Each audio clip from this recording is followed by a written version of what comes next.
What is investor relations? The best way to describe it is to think of the CEO of a publicly traded corporation. The CEO is the top of the corporate pyramid and is completely responsible for the running of the entire company. To make it more recognizable, let's use a company everyone knows, like Apple.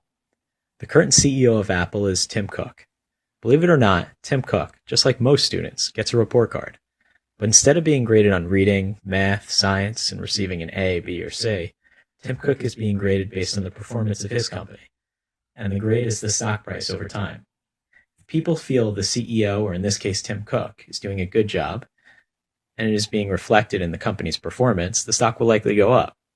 For the CEO, this means recognition and lots of money, considering that many CEOs are compensated through stock options in addition to their salary. As the price of the stock increases, so does the value of those options.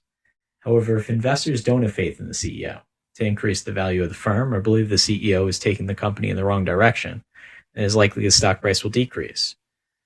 When this occurs, in many cases, the CEO's compensation will go far down, and if it happens over a long enough period of time, the CEO can even be fired or forced to resign.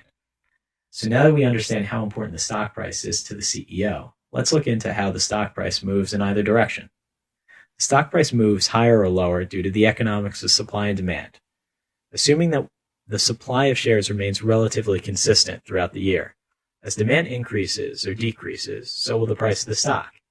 So how does the CEO affect demand for their stock? This is where investor relations comes into play.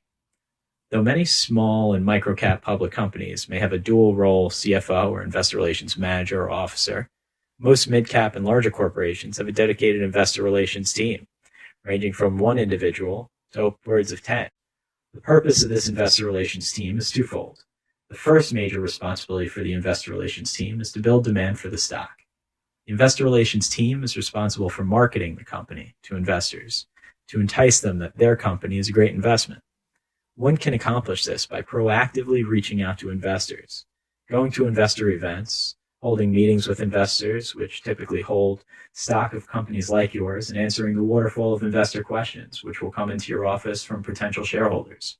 The other major responsibility of the investor relations team is to keep close communication with current investors. Many major corporations have thousands, if not millions, of investors, and those stockholding investors are the actual owners of the company. The investor relations team is responsible with keeping those investors up to date with everything that is occurring with the company and how the company is doing financially.